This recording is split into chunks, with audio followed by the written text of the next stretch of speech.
Je viens de franchir la limite de la propriété, et je sais que plusieurs personnes m'ont demandé de documenter ce que c'est que devenir au camp.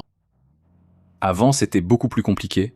Quand j'arrivais, je devais monter une tente et réfléchir à la préparation de ma nourriture, mais maintenant, tout ça est assez facile parce que j'ai les abris. Donc la seule chose qui est inhabituelle aujourd'hui, c'est que je dois aller chercher un morceau de carton. Parce que ce camion, à roue arrière jumelée, a encore une fuite au niveau du joint spi arrière, et ça le rend sujet à des fuites d'huile dès que je coupe le moteur. Donc c'est juste pour récupérer l'huile qui coule, et après ça, tout sera assez normal. Je poserai mes sacs dans ma chambre, je vérifierai l'électricité, je rangerai ma nourriture, et... c'est tout. Mais c'est ça le camp. On a amené le bulldozer ici, ce qui n'est pas vraiment normal. Mais... Laisse-moi rentrer. D'accord, allons chercher du carton. Il n'y a pas vraiment grand-chose à faire. Je dois conduire jusqu'à l'endroit où je dois déposer tout ça. Je vais juste installer le campement et ranger ma nourriture, juste des trucs de base. Allons mettre la gave là où il faut, comme ça on ne le déplacera pas deux fois. D'accord. Je veux montrer à tout le monde cette agave que tu as déterrée parce que c'est incroyable. Combien de temps ça t'a pris, Chris? Probablement environ 2 heures avec un ami. D'accord, eh bien, en fait, c'est pas aussi terrible que je le pensais. Mais t'aurais dû dire 10-12 heures. Chris est là, en train de transpirer, à travailler dur. Ouais, c'était pas si terrible, mais ils étaient tellement encombrants, c'est pour ça que ça nous a pris autant de temps. Comme ils sont si gros, c'est difficile de mettre une pelle là-dedans. Ouais, ils sont gigantesques. Donc ça, c'est de l'agave salmiana, qui est l'un des agaves que je veux vraiment. Il est utilisé dans le projet mexicain pour 1 milliard d'agaves. Je suis vraiment enthousiaste parce que c'est ce qu'un des spécialistes de l'agave m'a recommandé. Je suis tombé sur ce gros stock d'agaves en rejoignant différents groupes Facebook.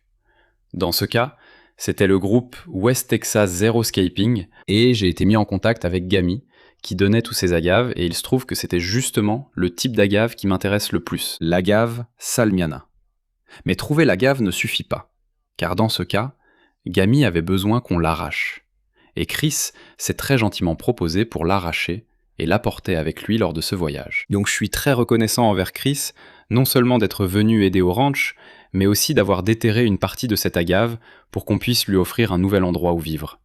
Quand nous apporterons le dernier lot d'agave salmiana à Dustops, nous allons le planter sur la terrasse que Brandon a commencé à préparer, où nous avons mis du fumier de cheval et de l'argile. Et très bientôt, nous ajouterons du biochar et nous lancerons notre système d'agroforesterie. Voyons si on peut le sortir du lit de Chris pour qu'il puisse dormir cette nuit. C'est donc par ici, d'accord? Oui. Alors continue. Ça n'est un? Ouais, tout droit maintenant. Ouais, ça fait plutôt du bien en ce moment. Regarde la température, il n'est pas censé faire aussi chaud. En venant en voiture, il faisait 100 degrés.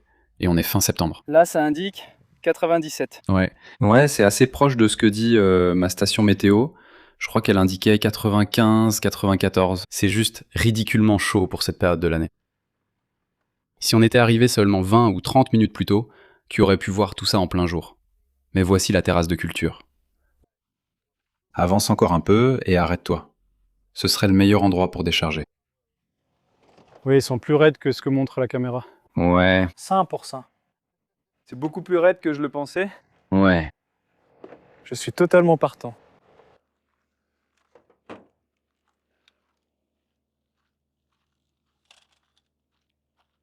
Ce sera plus logique de le mettre juste à côté de la clôture. Ouais, et comme ça, on n'aura pas à s'inquiéter de prendre une décharge.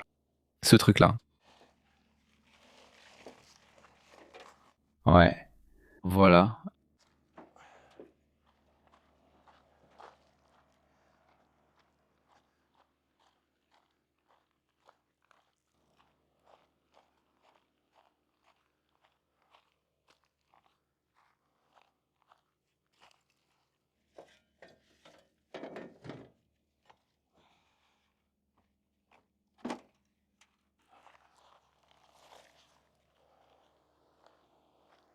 Et...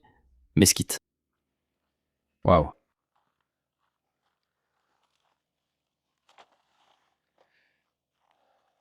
Et demain, nous reviendrons et nous planterons de l'agave.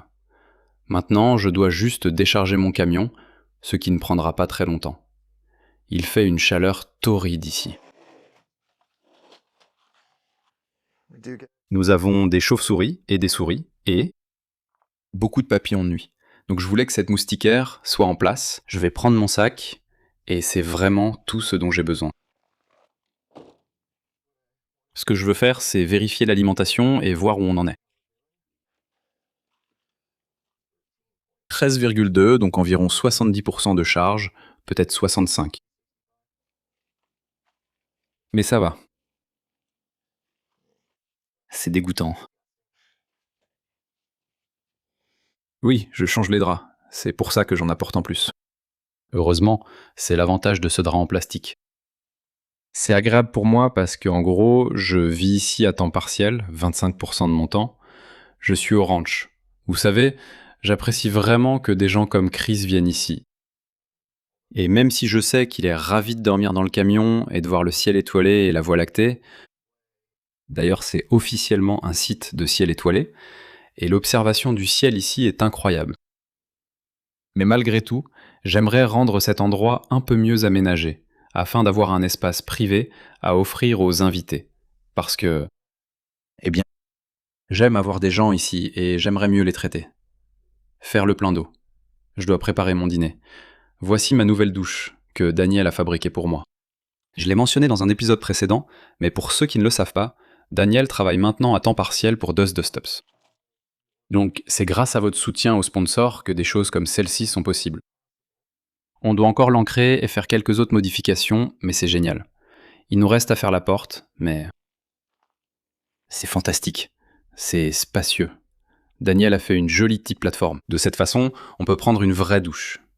C'est toujours un plaisir d'avoir ma femme et mes enfants ici, donc je fais tout ce que je peux pour améliorer le confort. Et je sais que Daniel pensait exactement la même chose. Comme si on avait de petites commodités comme une douche et ne pas avoir froid pendant qu'on se douche. Ça devient beaucoup plus facile de faire venir les femmes ici. Et on a récemment déplacé cette citerne près du camp, ce qui était vraiment évident.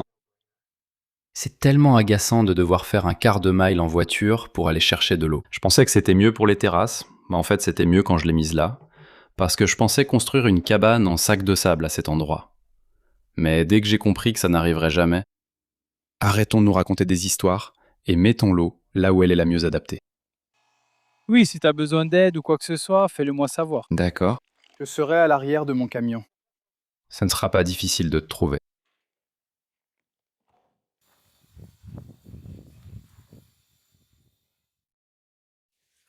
Bonjour à tous. Nous allons nous occuper de l'agave avant que le soleil ne tape vraiment.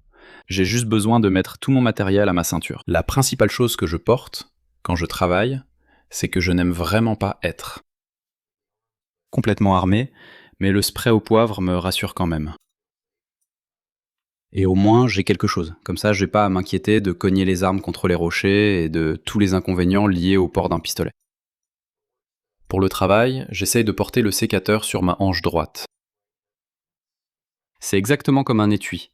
J'ai l'impression de les utiliser tout le temps, surtout si je dois monter sur la terrasse. Un couteau utilitaire ou un couteau de poche n'est pas aussi important. Ou mon outil multifonction n'est pas important, mais ça me rappelle que je veux quand même un autre outil, qui est mon cutter, parce que je l'utilise tout le temps. Et puis, comme j'ai préparé du café glacé hier soir, je l'ai mis au congélateur il y a environ 20 minutes, juste pour le rafraîchir un peu. Comme ça, je peux ajouter des glaçons et je serai bien motivé. Et maintenant que je suis prêt à sortir, il est temps de choisir mes chaussures.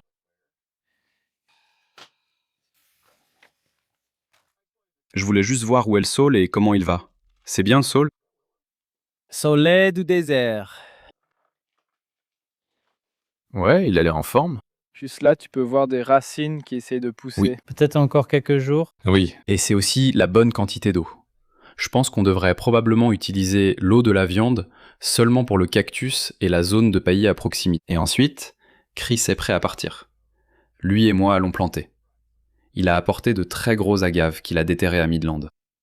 Je vais pas mentir, ces agaves là-bas ont vraiment l'air cool.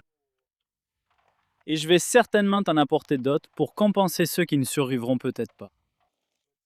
Commençons par couper l'électricité pour ne pas nous électrocuter. Utilisons plutôt ça comme terreau plutôt que... C'est pour ça que c'était si cher. C'est du biocharbon à base de coquilles de pistache. On en tirera plus de bénéfices en le mettant sur la terrasse pour qu'il se répande. Je vais juste me mettre de l'autre côté et tu pourras me les passer, puis on va... D'accord. Et j'ai des crochets pour pouvoir en faire un portail au lieu de simplement ramper en dessous. Ce qui, je suis sûr que tu t'en rends compte, n'est vraiment pas amusant. Je suis super emballé par celui-là. Mince, dommage, je ne vois pas le chemin. Ouais, je les ai fait tremper pendant une journée, juste le bas. D'accord. Super, on pourra revenir et lui donner de l'hormone d'enracinement. On a préparé de l'eau de saule qui sert à faire prendre des boutures de saule. Ce n'est pas vraiment un saule, mais on essaie de les faire développer de nouvelles racines. Et je pense qu'il est vraiment peu probable que ça marche pour l'agave. Mais l'hormone d'enracinement est tellement bon marché qu'il serait idiot de ne pas essayer. Comme celui-là est tellement encombrant et que celui-ci est tellement lourd, je vais juste le descendre à pied. Est-ce que ça marche? Je l'ai, ouais. C'est...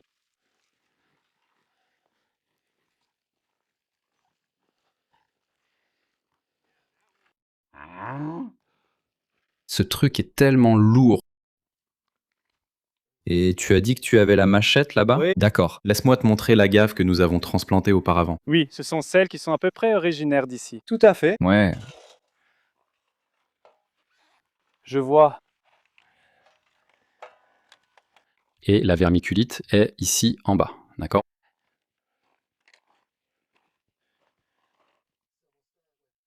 Donc on va commencer par celui-ci.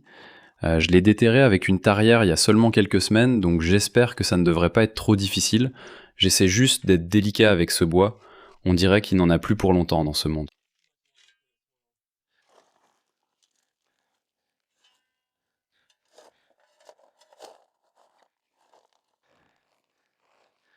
« 25 livres, c'est la dose prévue pour la terrasse d'origine, donc je ne vais pas en ajouter trop.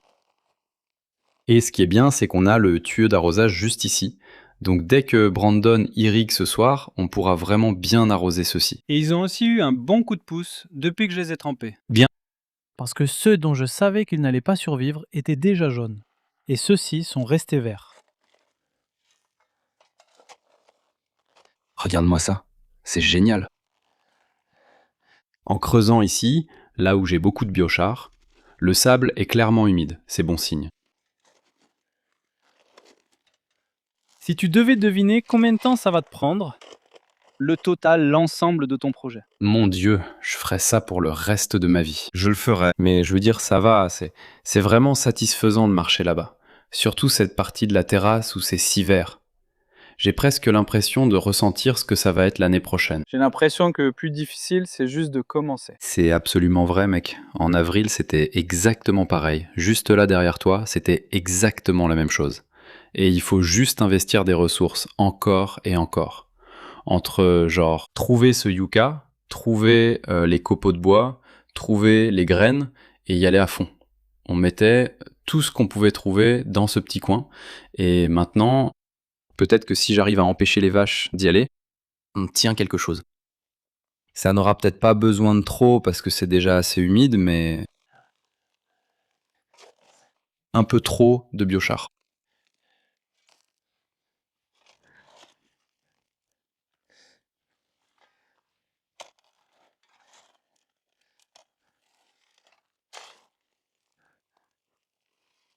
Voilà. D'accord, il faut arroser ce soir, donc si tu veux jeter les poivrons ou si tu veux les laisser dans un tas, on va juste les empiler à un endroit, comme ça toute l'humidité reste au même endroit, et on veut que les oiseaux les trouvent facilement. Parce qu'il y a des graines dedans, non? Ouais. Donc, Trop de saison. ouais, laissons les oiseaux se régaler. Ces poivrons sentent tellement bon, Chris. Vraiment, j'en ai eu marre de sentir.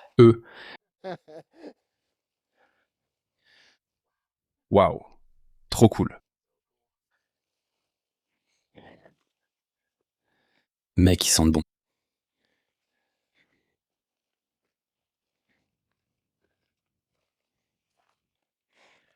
Chris, ce trou que tu as creusé, tu veux y planter un mesquite.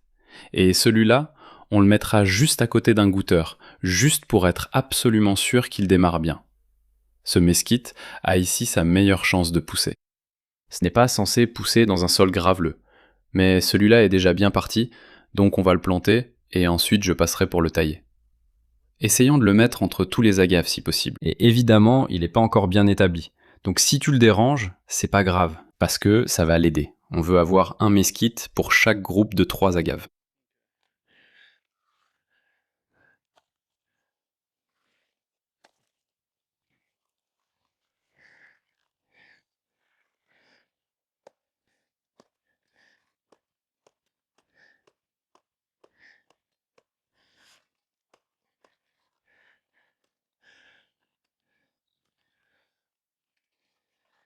Mec, peut-être que ça vaut même pas la peine de le faire cuire.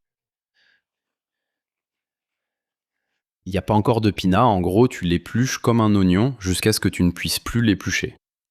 Je suppose que c'est dur comme de la pierre. Oui, c'est très similaire, mais on va juste mettre ça dans ton camion et voir ce que ça donne.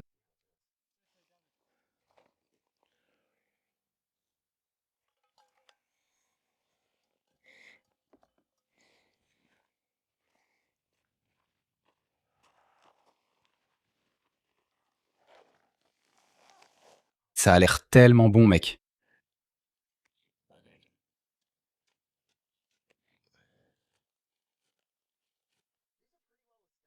Ceux-ci sont déjà bien établis, donc c'est probablement suffisant pour que l'expérience en vaille la peine, sans passer une journée sur quelque chose qui ne fonctionne pas ou...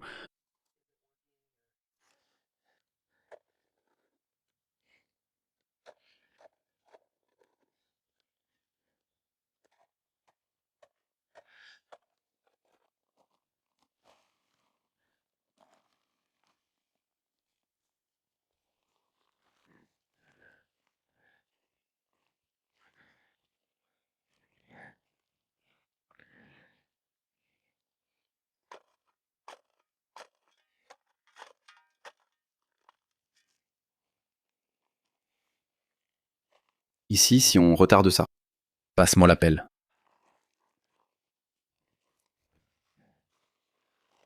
C'est bien. J'adore voir de la terre mouillée ici. C'est fou.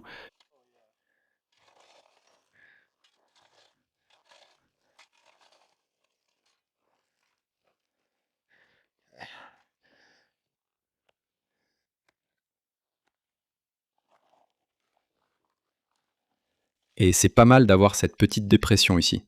Ouais, je parlais justement de ça. De l'eau, ouais, juste un peu plus.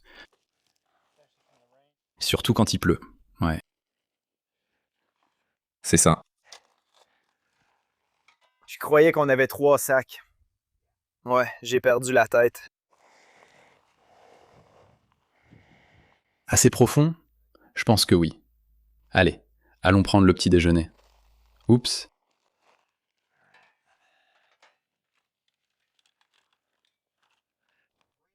Brandon termine les travaux sur les analogues de barrage de Castor avant une prochaine visite du NRCS.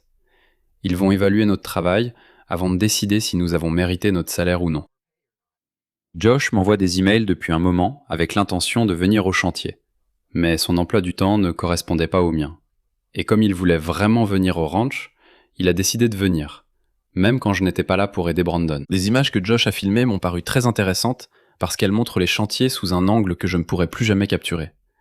C'est-à-dire ce à quoi ressemble le ranch pour un regard neuf. J'ai tendance à filmer toujours des mêmes endroits et sous les mêmes angles, mais le fait que Josh tienne la caméra sans que je sois là, je pense que c'est la meilleure façon pour moi de vous montrer ce que ça fait d'arriver et de participer au chantier quand on n'y est jamais allé auparavant. C'est une excellente façon pour vous, le spectateur à la maison, de découvrir le ranch, mais depuis votre canapé, depuis votre téléphone.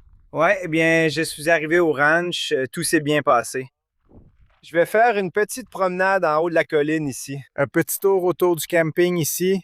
La voiture là-bas. Brandon fait voler son drone. Il cherche du bétail. Tout ici est plein d'épines. Littéralement, chaque chose ici essaie juste de te tuer. Il y a beaucoup de bétail ici. Je suppose. Il y a des tonnes de crotales. Et apparemment, il y a beaucoup de lièvres. Il y a aussi des espèces rares de cerfs ici. Apparemment, certains se sont échappés de certains des ranchs de chasse de luxe. Et ils ont commencé à se reproduire dans cette région. J'ai fait un peu de travail aujourd'hui. J'ai aidé à mettre en place un BBA ou un analogue de barrage de castor. Regardez ça. Donc, il y a le camp là-bas. Il y a les montagnes en arrière-plan. C'est trop cool. Brandon ne mentait vraiment pas. Cette vue est incroyable d'ici.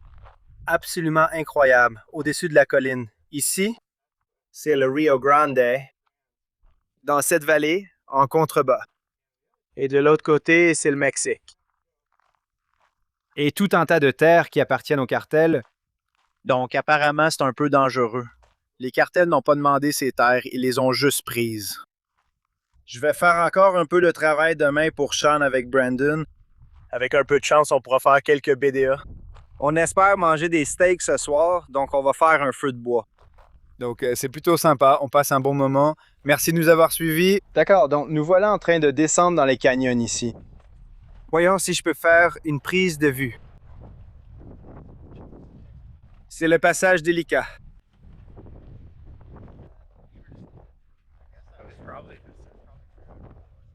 Normalement, Brandon construit les BDA, les analogues de barrage de castor, entièrement tout seul. Trouver le matériel représente généralement une grande partie du travail. La meilleure source de matériaux se trouve au fond des canyons Cottonwood et Oxford, mais nous n'y avons pas accès, pas directement depuis la propriété. À la place, Brandon entre dans le canyon depuis la route d'Oxford Canyon.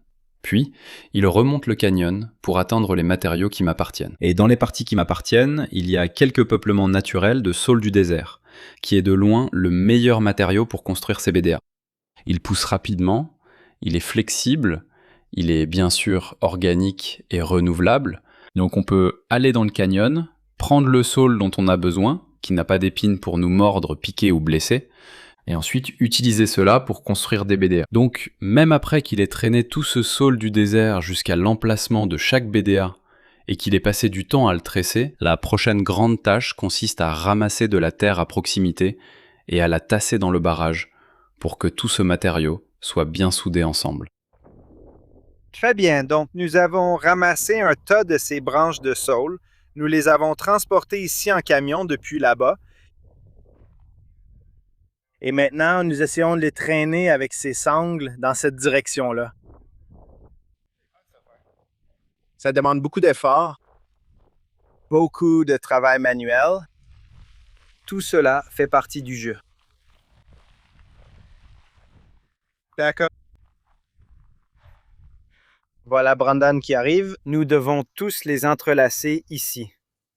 Comme je suis généralement seul, je peux en fait résoudre n'importe quel problème. Non, je veux dire, tu as fait du bon travail avec tout ça là-bas. Je dois mieux m'y prendre pour tirer parce que je vais vraiment mal le sentir. Quand je me suis réveillé la nuit dernière, je n'ai pas pu me rendormir parce que mon pouce n'arrêtait pas de tressauter. Et je me demandais pourquoi diable mon pouce tressautait-il comme un fou. Et c'est à cause de ce truc, je me suis dit, ouais, c'est parce que je le tiens pendant qu'il vibre et tremble dans tous les sens en enfonçant ces trucs-là. Ça a vraiment l'air bien. Je veux dire, j'imagine que ça va retenir pas mal d'eau une fois qu'on aura rempli tout ça. Une fois qu'on aura mis un peu de terre dessus, peut-être ajouter un peu d'herbe aussi, je pense. C'est difficile de voir à travers, mais je sais que l'eau passerait. Ouais. Mais ça, c'est presque tout un chargement. Peut-être pas autant que ce qu'on a ramené hier.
Maintenant, fais comme tu veux, mais moi j'aime bien le remplir seulement à moitié. Comme ça, c'est pas trop lourd à soulever sur mon genou et à l'amener jusqu'à mon... J'aimerais faire ça. Mais ça va m'assommer. As-tu vérifié à quel point c'était chaud? Il fait une chaleur de fou. Je suis tenté de rentrer, de bosser un peu, puis de revenir ce soir quand il fera un peu plus frais. J'ai fait, je crois, 6 allers-retours, peut-être 6 ou 7. Mec, c'est vraiment un boulot éreintant, sérieux. C'est pour ça qu'il faut que je puisse l'ajuster même un tout petit peu. Ouais, je comprends. Je vois totalement maintenant. Franchement, c'est vraiment brutal. Et puis la pelle, tu fais pas de pelleter de la terre, tu dois aussi pelleter à travers des cailloux. Et après, il faut tout soulever. Il y a beaucoup à apprendre sur la façon de pelleter si tu n'as jamais fait ça. J'ai regardé. Le totem, très souvent, Ouais, j'ai compris qu'il vaut mieux le faire glisser sur le dessus plutôt que de creuser directement. on peut vraiment se fatiguer avant de comprendre ça, d'après mon expérience. J'ai jamais compté, je continue juste jusqu'à ce que ça ait l'air fini. Je pense qu'on en a probablement fait 8 à 10 sur celui-ci jusqu'à présent.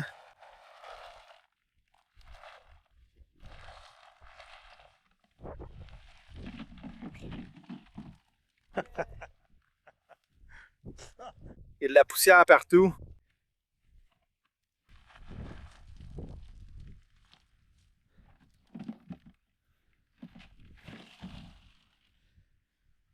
C'est en haut tellement longtemps, je sais pas, je vais aller en chercher.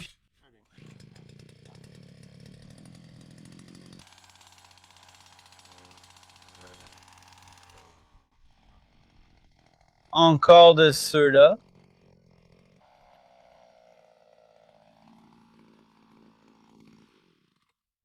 Trey. Sympa.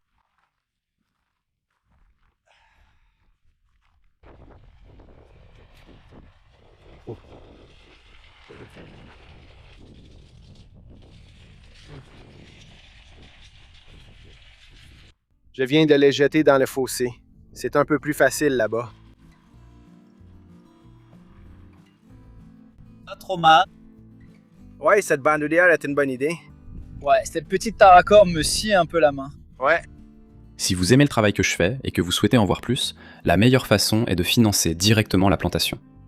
Jusqu'à présent, les spectateurs ont couvert environ les 2/3 du coût de la plantation sur la terrasse où Chris et moi plantions l'agave. Et il reste encore environ 1/3 de cette longueur linéaire qui n'a pas été couverte par les spectateurs. Si vous souhaitez participer, vous pouvez aller sur le lien dans la description ou scanner le code QR à l'écran. Cela vous mènera à une page de commande où, si vous le souhaitez, vous pouvez faire un don. Merci beaucoup d'avoir regardé et je vous retrouve dans le prochain épisode.